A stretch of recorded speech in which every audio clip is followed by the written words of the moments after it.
Hey Marietta, so we back with Woman of the Bible. We're gonna start off with the virtuous woman, a strong woman dependent on God. While the NIV refers to the woman of Proverbs as a wife of noble character, many of us have grown up calling her the virtuous woman. The virtuous woman in Proverbs 31 selects wool and flax, works with willing hands, brings her household food, gets up while it's still dark, buys fields, plants, vineyards, and so on. The word virtuous implies strength, and this proverb is told the dignity of woman and emphasizes the importance of motherhood at home. A virtuous woman has strength and honor, and she is able to bear up under many crosses and disappointments. How many of us have held up under corporate America glass ceilings, sexism in the workplace, racism, unruly children, divorce, and single parenthood? A virtuous woman speaks words that are wise and kind. She knows how to temper her words and hold her peace if need be. She takes care of her household, meaning she can make a meal out of nothing or stretch a week's worth of food into 4 weeks' worth. She can cook and clean with a baby on her hip while helping another child with homework. All of us can see ourselves in this virtuous woman. But how do we maintain our virtue? How are we able to remain strong? Is it through our reverence of God and submission to His will? We must put God above everything in our lives. We must seek help. We must serve Him. We must witness to others about Him. We must love Him with all our heart, with all our soul, and with all our mind. Charm to deceptive and beauty is fleeting, but a woman who fears the Lord is to be praised. Give her the reward she has earned, and let her work bring her praise at the city gates. We strong women earn our reward by knowing God and seeking to please Him, and by depending on God for wisdom to care for ourselves and our family.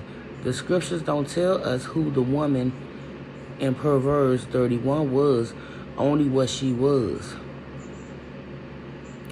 A closer look at the virtuous woman can provide invaluable assistance to women today who are trying desperately to balance their lives and walk in God's will.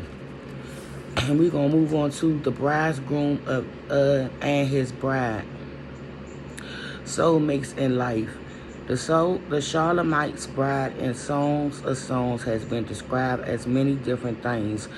She has been classified as rich, poor, a commoner, and a princess, but she was first and foremost a woman in love. She was a woman who endured much to be with the one she loved. The bride spoke of their courtship, remembering how the groom looked and behaved towards her. The bride spoke of her engagement to her man, a misunderstanding, and of her reckless thoughts when separated from him. The length of their separation and her longing for him troubled her sleep. Not once, but twice, she longed for her best friend, her banner, her lover, and her Lord. Even as she went about her daily tasks, her mind was on the love of her life, the man who had swept her off her feet with kind words, gentle strength, and tender embraces. When the bride and bridegroom family were reunited, it was with a joy reserved for people who had endured misunderstanding, temptations, and pain in order to be together. Alternately passionate and shy, the bride built up her husband, loving him with the sweetness of her words and body. While she was jealous of him, she still loved him with all of her being. Her husband was her friend, implying that they were soulmates before they consummated their union. The relationship between the bride and her husband personified love in its purest form, a magnanimous relationship between a husband and a wife who have an abiding respect and a replete and unashamed trust. This same desire is found in the spiritual relationship of knowing Jesus as Lord. We are to love him with the same passion and all-consuming fire, the same jealousy, abiding love and respect with which we will love our spouse. We must come to Jesus, our bridegroom, with the same